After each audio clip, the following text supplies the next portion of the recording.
All right, let's talk about it. We're going to tackle two tiny words that cause a surprisingly huge amount of anxiety for a lot of people.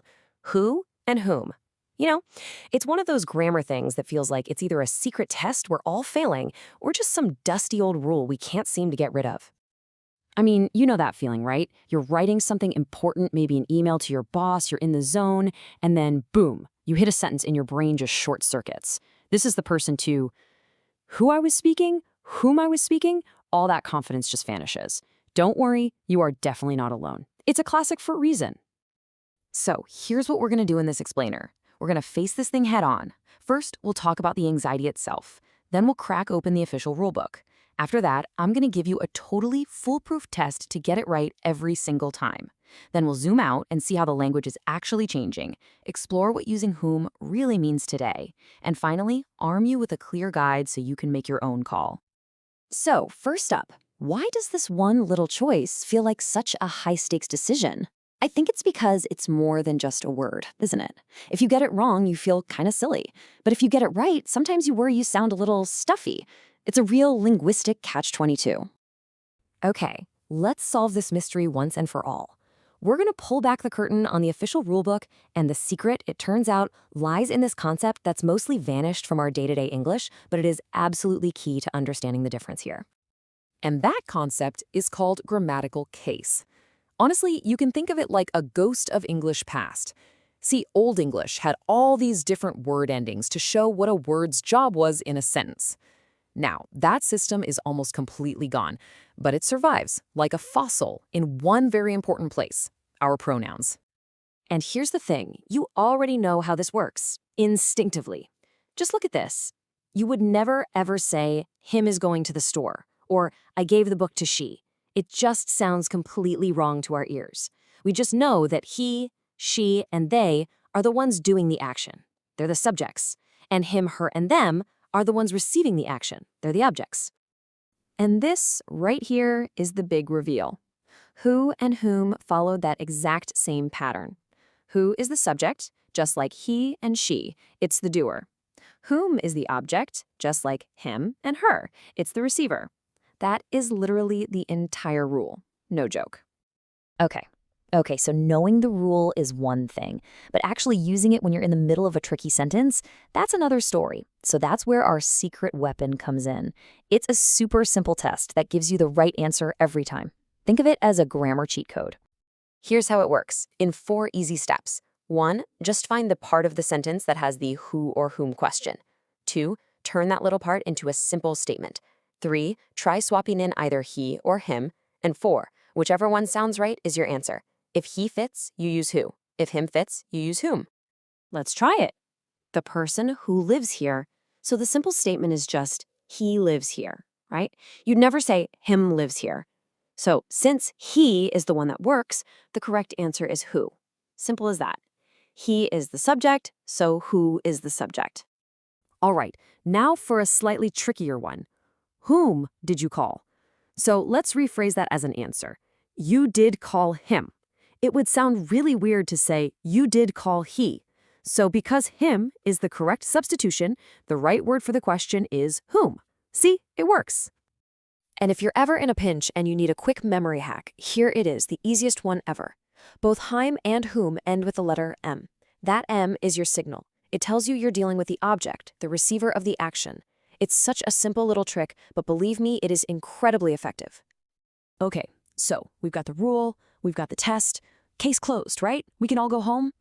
Well, not so fast. Because knowing the official rule is really only half the story. Now we have to look at what's actually happening out there in the real world. Because language, my friends, is always on the move. Yeah, this whole debate is nothing new. It's actually the result of this super long historical process. Back in Old English, you had this whole complex system of word endings. But over hundreds of years, English just simplified itself.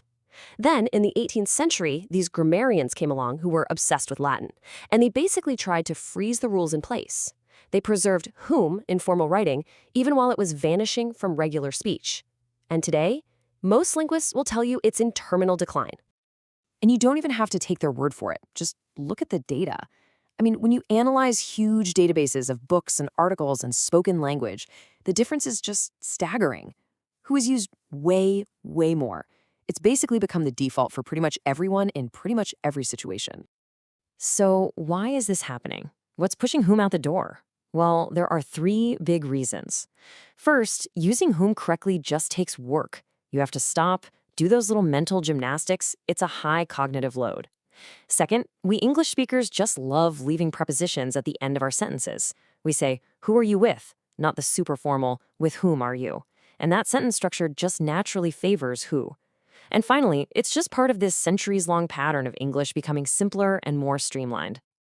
And this brings us to what I think is the most fascinating part of the entire story. If whom is disappearing and it's so hard to use, why does it even stick around at all? Well, the answer is that its job has changed. It's not really about grammar anymore. It's about sending a social signal. There's actually a fantastic word for this in linguistics. It's called a shibboleth. A shibboleth is basically any little clue, a word, the way you say something, a custom, that marks you as belonging to a specific group. You know, it's like a secret handshake with words. It says, "I'm one of you," without you having to say it. And that is exactly what whom has become. When you use it correctly in a very formal setting, like in a legal document or an academic paper, it's a signal. It says, "Hey, I know the formal rules. I belong to this professional or educated circle." It's less about being clear and more about showing that you've mastered a very specific high-status style of language. And the best proof that whom is now a social marker is this really interesting phenomenon called hypercorrection. This is what happens when people try to sound more formal or more correct, but they actually end up making a mistake because they don't really get the rule underneath. Here's a perfect example. Someone might say, "He's the one whom I believe is responsible." Because whom just sounds smarter, right? But it's actually wrong. If you do our test, it should be who, because he is responsible. This kind of mistake is amazing because it proves that for most of us, whom isn't really a word with its own grammatical job anymore. It's just become the fancy version of who. So, we've looked at the formal rule, we have our handy test, and we've seen the social reality of it all. What in the world does this mean for you when you're just sitting there staring at that blinking cursor? Let's bring it all together so you can choose with absolute confidence. Honestly, it all just boils down to context. In super formal or academic writing, go ahead and use whom correctly. It shows you know and respect the standard. For most professional emails, who is almost always the safer bet. It just sounds more clear and direct. And for casual conversation or texting, just use who. Seriously, anything else is probably going to sound pretty unnatural. So what this all really comes down to is that the whole who versus whom thing, it's not just about some dusty old grammar rule. It's a perfect snapshot of the tension between how a language is supposed to work and how it actually lives and breathes and changes every day. And it kind of leaves us with a bigger question, doesn't it? When we make these tiny word choices, are we just following a rule or are we choosing who we want to be? Something to think about.